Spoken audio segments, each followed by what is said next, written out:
दोस्तों, कहानी पूरी सुनिएगा, आपको बहुत पसंद आएगी। नमस्ते, मेरा नाम है निधि। उम्र अभी 19 की हो गई, लेकिन जब से होश संभाला है मेरे अंदर एक अजीब सी गुदगुदी रहती है, जैसे बदन में कोई हल्की सी आग सुलगती हो जो कभी बाहर नहीं निकलती, बस अंदर ही घूमती रहती है।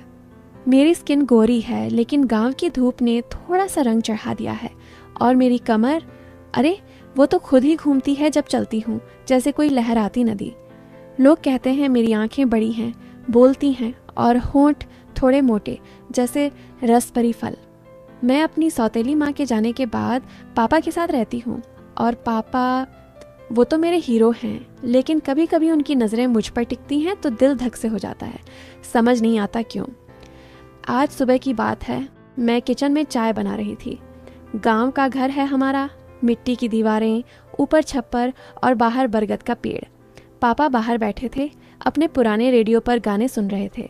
मैंने गैस जलाई, दूध उबलने लगा। मैंने अपनी पुरानी फ्रॉक पहनी थी जो थोड़ी टाइट हो गई है, छाती पर कसती है और नीचे से घुटनों तक आती है। दूध उबलते हुए झाग बनने लगा। मैंने झुककर देखा और तभी पापा अंदर आए। निधि, चाय में अदरक डाल देना, आज गला कुछ खराब लग रहा है, वो बोले और मेरे पास खड़े हो गए। मैंने अदरक कद्दूकस करने लगी और उनकी सांस मेरे कंधे पर लग रही थी, गर्म, थोड़ी भारी। मैंने मुड़कर कहा, पापा आप इतने पास क्यों खड़े हो, जगह कम है क्या? वो हंसे, बेटी तेरी चाय की खुशबू दूर तक जाती है, पास आकर ही पीनी पड़ती है। मैंने हंसते हुए कहा, अरे पापा, चाय की खुशबू या कुछ और? वो चुप रहे, बस मुस्कुराए। चाय बन गई। हम दोनों बाहर बरामदे में बैठे। पापा ने चाय पीते हुए कहा, निधि तेरी माँ होती तो आज तुझे सिखाती कि चाय में इलायची कैसे डालते हैं। मैंने कहा, पापा आप ही तो मेरी माँ भी हो, पापा भी। वो मेरी आंखों में देखते रहे, जैसे कुछ कहना चाहते हों। चाय पीते पीते पापा ने अपना पुराना एल्बम निकाला जो अलमारी में रखा रहता है। देख निधि, ये तेरी माँ की फ़ोटो है जब वो तेरी उम्र की थी। मैंने फ़ोटो देखी, माँ सुंदर थी, लेकिन मैंने कहा, पापा मैं तो उनसे ज़्यादा, मतलब अलग हूँ। पापा ने मेरे बालों में हाथ फेरा। हाँ बेटी, तू अलग है, तेरी मुस्कान में कुछ और ही जादू है। उनका हाथ मेरे बालों में फंस गया।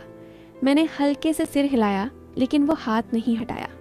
बाहर मुर्गियां बोल रही थीं और पापा की उंगलियां मेरे कान के पास घूम रही थीं। मैंने कहा, पापा आपकी उंगलियां गर्म हैं।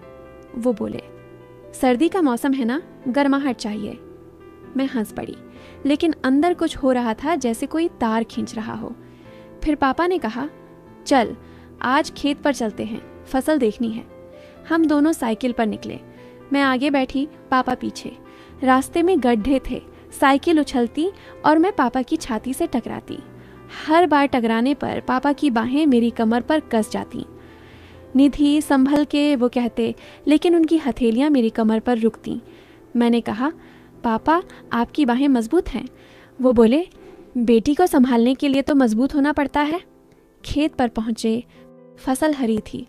पापा ने कहा, देख ये गेहूं की बालियां, जैसे तेरे बाल। मैंने एक बाली तोड़ी, अपने बालों में लगाई। पापा ने मेरे पास आकर कहा, सही लग रही है, लेकिन तेरे बालों में कुछ और लगेगा। मैंने पूछा, क्या? वो मुस्कुराए, बाद में बताऊंगा। खेत पर हम घूमते रहे। पापा ने एक जगह रुककर कहा, निधि यहाँ बैठ, थोड़ा आराम कर। हम एक पेड़ के नीचे बैठे। पापा ने अपनी शर्ट की आस्तीन ऊपर चढ़ाई, उनकी बाजुएं मजबूत थीं। मैंने कहा, पापा आप जिम जाते हो क्या? वो हंसे, नहीं बेटी, खेत का काम ही जिम है। मैंने उनकी बाजू छुई, सख्त हैं। वो बोले, तू भी छू के देख, कितनी ताकत है। मैंने हंसते हुए छुआ, लेकिन उनकी त्वचा गर्म थी। पापा ने मेरे हाथ को पकड़ लिया। निधि तेरे हाथ नरम हैं, जैसे रुई। हम ऐसे ही बातें करते रहे और सूरज ढलने लगा। वापस आते समय पापा ने कहा, आज रात खाना मैं बनाऊंगा, तू आराम कर। घर पहुंचे, मैं अपने कमरे में गई। कमरा छोटा है, एक खिड़की, बाहर बगीचा। मैंने कपड़े बदले, एक पतली सी सलवार कमीज पहनी जो शरीर से चिपकती है। पापा किचन में थे, सब्जी काट रहे थे। मैं गई मदद करने। पापा मैं काटती हूँ। वो बोले, नहीं तू बैठ, मैं कर लूँगा। लेकिन मैं उनके पास खड़ी हो गई। पापा चाकू चला रहे थे और उनकी कोहनी मेरी छाती से छू रही थी। हर बार छूने पर मैं हल्के से सिकुड़ती लेकिन रुकती नहीं। पापा आपकी कोहनी, मैंने कहा। वो बोले सॉरी बेटी, जगह कम है। लेकिन वो हटे नहीं। सब्जी कट गई। पापा ने कहा निधि तू दाल चढ़ा दे। मैंने दाल चढ़ाई और पापा मेरे पीछे खड़े हो गए जैसे देख रहे हों। उनकी सांस मेरी गर्दन पर लग रही थी। मैंने मुड़कर कहा पापा आप इतने पास? वो बोले देख रहा हूँ कहीं जल ना जाए। खाना बन गया। हम डाइनिंग टेबल पर बैठे। टेबल छोटी है, हमारे घुटने आपस में टकरा रहे थे। पापा ने रोटी तोड़ी, मेरे मुंह के पास लाए। ले बेटी। मैंने खाया लेकिन उनकी उंगलियां मेरे होंठों से छू गईं। पापा आपकी उंगलियां। वो मुस्कुराए। स्वाद छक रहा था। हम खाते रहे और पापा ने कहा निधि तेरी उम्र में लड़कियां शादी की बात करती हैं, तू नहीं। मैंने कहा पापा आप हो ना, कौन करेगा शादी। वो चुप रहे, फिर बोले बेटी पापा हमेशा रहेगा। रात हो गई। हम सोने गए। मेरा कमरा पापा के बगल में है। दीवार पतली है। मैं बिस्तर पर लेटी और पापा की खांसी सुनाई दे रही थी। मैं उठी, उनके कमरे में गई। पापा पानी। वो बोले हाँ बेटी। मैंने पानी पिलाया। उनके होंठ गीले हो गए। वो मेरे हाथ को पकड़कर बोले निधि तू मेरी जान है। अगली सुबह मैं उठी तो पापा बाहर थे। मैं नहाने गई। हमारा बाथरूम पुराना है, दरवाज़ा ठीक से बंद नहीं होता। मैंने बाल खोले, पानी डाला। साबुन लगाते हुए मैं गुनगुना रही थी। तभी पापा की आवाज़ आई निधि तौलिया देना। मैंने साबुन लगाया हुआ था, तौलिया लपेटा, दरवाज़ा खोला। पापा बाहर खड़े थे। उनकी नज़रें मेरे गीले बालों पर, फिर नीचे। पापा लो। वो बोले बेटी तेरे बाल गीले हैं, संभल के। मैंने दरवाज़ा बंद किया लेकिन दिल तेज़ धड़क रहा था। नहा कर निकली। पापा किचन में थे। निधि नाश्ता कर ले। हम नाश्ता करने लगे। पापा ने कहा आज गांव की मीटिंग है, चलना है। हम मीटिंग में गए। वहाँ पापा सरपंच से बात कर रहे थे। मैं पास बैठी। पापा की आवाज़ गूंज रही थी और उनकी शर्ट की बटन खुली थी, छाती दिख रही थी। मैं देखती रही। मीटिंग खत्म हुई। वापस आते समय पापा ने कहा निधि तू बड़ी हो गई है, लोग देखते हैं। मैंने कहा पापा आप भी तो देखते हो। वो हंसे। बेटी को देखना पापा का हक है। घर पहुंचे। पापा ने कहा निधि आज तुझे कुछ सिखाता हूँ। वो मुझे सिखाने लगे कि पुरानी चीज़ें कैसे ठीक करते हैं। हम गैरेज में गए जहाँ पुरानी साइकिलें थीं। पापा ने एक स्क्रू ड्राइवर पकड़ा। देख ऐसे घुमाते हैं। मैं उनके पास झुकी, उनकी सांस मेरे चेहरे पर। पापा ऐसे। मैंने ट्राई किया लेकिन हाथ फिसला। पापा ने मेरा हाथ पकड़ा। ऐसे बेटी। उनका हाथ मेरे हाथ पर था, गर्म।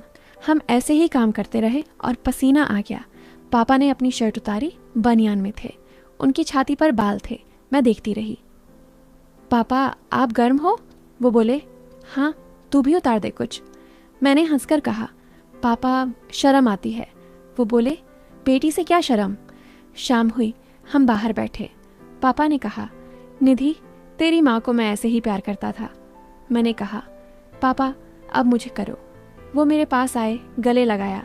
उनकी बाहें मजबूत थीं। मैं उनकी छाती से चिपकी। पापा आपकी धड़कन तेज है। वो बोले बेटी के लिए है। हम ऐसे ही बैठे रहे। रात में मैं सो नहीं पा रही थी। पापा का कमरा। मैं फिर गई। पापा नींद नहीं आ रही। वो बोले आजा मेरे पास लेट। मैं उनके बगल में लेट गई। पापा की बाह मेरे नीचे थी। उनकी गर्मी महसूस हो रही थी। पापा आपकी स्किन। वो बोले शश सो जा। लेकिन मैं करवट बदलती रही और मेरा पैर उनके पैर से टकराता। पापा ने मेरा पैर पकड़ा। संभल बेटी। मैं चुप रही लेकिन अंदर आग लगी थी। अगले दिन पापा ने कहा निधि आज बाजार चल, कुछ सामान लाना है। लेकिन हम बाजार नहीं गए, घर पर ही रहे। पापा ने कहा घर पर ही कुछ नया करते हैं। वो मुझे सिखाने लगे कि पुरानी किताबें कैसे बांधते हैं। हम लाइब्रेरी रूम में गए, धूल भरी किताबें। पापा ने एक किताब खोली। देख ये प्रेम कहानी है। मैंने पढ़ना शुरू किया। पापा मेरे कंधे पर हाथ रखे थे। निधि प्रेम क्या है? मैंने कहा पापा आप बताओ। वो बोले प्रेम वो जो दिल से दिल तक जाता है। उनकी उंगलियां मेरे कंधे पर घूम रही थीं। मैंने किताब बंद की। पापा मुझे डर लग रहा है। वो बोले किससे?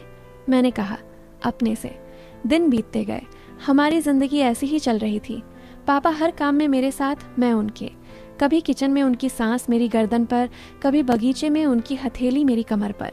लोग गांव में कहते, देखो बाप बेटी कितने करीब हैं, लेकिन अंदर कुछ और था।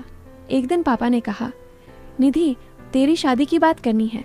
मैं चौंकी, पापा क्यों? वो बोले, बेटी बड़ी हो गई। मैंने कहा, मैं नहीं करूँगी। वो चुप रहे। रात में मैं रोई। पापा आए, क्या हुआ? मैंने गले लगाकर कहा, पापा मुझे छोड़कर मत जाना। वो बोले, कभी नहीं। फिर एक दिन पापा बीमार पड़ गए, बुखार। मैंने सेवा की, सर पर पट्टी रखी, दवा दी। पापा कमज़ोर थे, मैं उनके पास लेटी। निधि तू मेरी ताकत है। मैंने कहा, पापा आप मेरी। पापा ठीक हुए, लेकिन कुछ बदल गया। पापा ने कहा, निधि मैंने गलती की। मैंने पूछा, क्या? वो बोले, तेरी माँ के जाने के बाद मैंने तुझे गलत नज़र से देखा, लेकिन तू बेटी है, सिर्फ बेटी। मैं रो पड़ी। पापा मैं भी डरती थी, लेकिन आप मेरे पापा हो। उस दिन के बाद हमारी ज़िंदगी बदल गई। पापा ने मुझे कॉलेज भेजा, मैं पढ़ने लगी। पापा घर संभालते। हम अब दूर थे, लेकिन करीब। थोड़ी सी गुदगुदी अभी भी है, लेकिन अब वो प्यार की है। थरकी लोग सोचते होंगे कुछ और हुआ, लेकिन सच ये है, प्यार बिना छुए भी होता है। पापा अब कहते हैं, निधि तू मेरी बेटी है हमेशा। और मैं मुस्कुराती हूँ। कहानी ख़त्म, लेकिन ज़िंदगी जारी।